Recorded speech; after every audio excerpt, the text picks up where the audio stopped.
Baik, Assalamualaikum warahmatullahi wabarakatuh. Semuanya, perkenalkan nama saya Ilham Bajar Nugraha. Saya dari kelas B dengan NIM 24030010052. Di video ini saya akan menjelaskan program pengelolaan data mahasiswa menggunakan struktur data linked list di Python. Nah, program ini memiliki fitur untuk menambahkan data di awal dan juga di akhir, kemudian menghapus data, mencari data, dan juga menampilkan seluruh data. Eh, di sini saya akan sedikit menjelaskan apa sih itu linked list. Nah, linked list adalah struktur data dinamis di mana setiap elemen disebut node. Nah, setiap node ini menyimpan data serta alamat ke node berikutnya. Berbeda dengan array, linked list memudahkan penambahan atau penghapusan data tanpa harus menggeser elemen. Oke, pertama di sini saya buat kelas mahasiswa dengan kombinasi nama saya. Nah, kelas ini mempresentasikan satu data mahasiswa. Nah, setiap node ini menyimpan npm, nama, IPK, dan penunjuk ke node berikutnya. Kemudian di sini ada linked list. Dan ini tuh adalah kelas utama yang mengelola seluruh data mahasiswa ya. Kemudian fungsi data di awal. Nah, fungsi tambah awal ini digunakan untuk menambahkan data mahasiswa di bagian awal linked list. Node baru dibuat lalu dihubungkan ke head-nya. Kemudian di sini ada fungsi tambah data di akhir. Nah, fungsi tambah akhir ini untuk menambahkan data mahasiswa di bagian akhir linked list. Kita menelusuri node hingga ujung, lalu node baru ditambahkan di sana. Kemudian di sini ada fungsi hapus npm. Nah, fungsi ini digunakan untuk menghapus data mahasiswa berdasarkan npm. Kita telusuri linked list sampai menemukan node dengan npm tersebut, lalu node tersebut dihapus dengan cara melewatkan node itu dalam hubungan linked list. Kemudian ada fungsi cari data. Nah, fungsi ini melakukan pencarian node dengan npm tertentu. Jika ditemukan, datanya akan ditampilkan. Jika tidak, akan muncul pesan tidak ditemukan. Oke. Kemudian ada fungsi tampilkan seluruh data. Fungsi ini akan menampilkan semua node dari awal hingga akhir linked list. Menampilkan npm, nama, dan juga IPK dari setiap mahasiswa.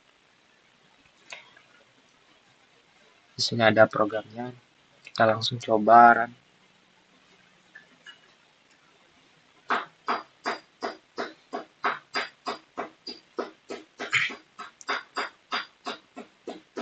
Nah, setelah program dijalankan, berikut adalah hasil output dari fitur-fitur pada linked list mahasiswa yang sudah saya buat.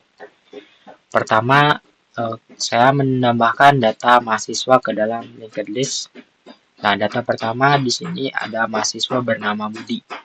Ditambahkan di bagian awal linked list. Kemudian mahasiswa bernama Sari dan juga Andi ditambahkan di bagian akhir linked list. Nah, data yang ditambahkan di akhir akan berada di urutan setelah node sebelumnya gitu. Kemudian untuk penghapusan data mahasiswa ini berdasarkan npm. Di sini dilakukan penghapusan data mahasiswa berdasarkan npm. Dalam contoh ini saya menghapus data mahasiswa dengan npm 234002 atas nama Sari di sini. Nah, output menunjukkan bahwa data Sari berhasil dihapus dari linked list. Kemudian ada pencarian data mahasiswa berdasarkan npm. Di sini saya melakukan pencarian data berdasarkan npm. Saya mencari data dengan npm 24T234.003. Di sini output menunjukkan data mahasiswa bernama Andi berhasil ditemukan. lengkap dengan NPM dan IPK-nya. Kemudian terakhir menampilkan seluruh data mahasiswa. Nah, terakhir saya menampilkan seluruh data mahasiswa yang tersisa dalam linked list. Dari hasil output, terlihat bahwa data mahasiswa yang tersisa adalah Budi dan juga Andi. Data bernama Sari sudah tidak ada karena sebelumnya sudah dihapus. Nah, jadi dari hasil output ini kita bisa lihat bahwa seluruh fitur linked list mahasiswa bekerja dengan baik mulai dari penambahan data, penghapusan, pencarian hingga menampilkan seluruh data. Gitu. Baik, selanjutnya di sini saya akan menjelaskan program pencarian menggunakan algoritma binary search. Sedikit penjelasan, binary search adalah metode pencarian yang efisien pada array yang sudah terurut. Nah, program ini akan mencari sebuah nilai dengan cara membandingkan nilai di tengah array, lalu mempersempit pencarian ke kiri ataupun ke kanan sesuai hasil perbandingan. Nah, fungsi binary search di sini menerima array dan data target. Program akan membagi pencarian menjadi dua bagian setiap iterasi, lalu mempersempit ruang pencarian hingga menemukan data atau seluruh array habis diperiksa. Nah, di sini sebagai contoh, array di sini berisi data yang sudah terurut. Program akan mencari angka 23 dari output program. Terlihat bahwa angka 23 ditemukan di indeks tertentu. Nah, dengan binary search, pencarian data di array menjadi lebih cepat dibandingkan pencarian biasa, terutama untuk array yang besar. Nah, selanjutnya saya akan menjelaskan program pengurutan data menggunakan algoritma selection sort. Nah, sedikit penjelasan lagi, selection sort ini bekerja dengan cara mencari elemen terkecil dari array, lalu menempatkannya di posisi paling depan. Setelah itu, proses diulang pada bagian array berikutnya hingga seluruh data terurut.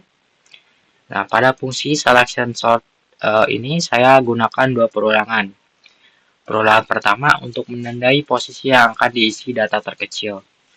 Perulangan kedua untuk menjadi data terkecil dari sisa array. Setelah data terkecil ditemukan, program menukarnya ke posisi saat ini. Nah, di contoh program, array awalnya acak. Setelah fungsi dijalankan, array akan terurut secara ascending dari nilai terkecil ke terbesar.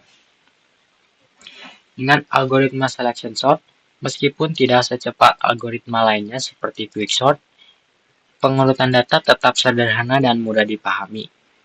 Seperti itu. Baik, sekian penjelasan dari saya mengenai 3 program yang telah saya buat. Pertama, program pengelolaan data mahasiswa menggunakan struktur data linked list. Yang kedua, program pencarian data menggunakan algoritma binary search. Dan yang ketiga, program pengurutan data menggunakan algoritma selection sort. Semua program ini dibuat menggunakan bahasa Python dan diharapkan dapat membantu memahami konsep data, struktur data, dan algoritma. Terima kasih telah menyaksikan video ini.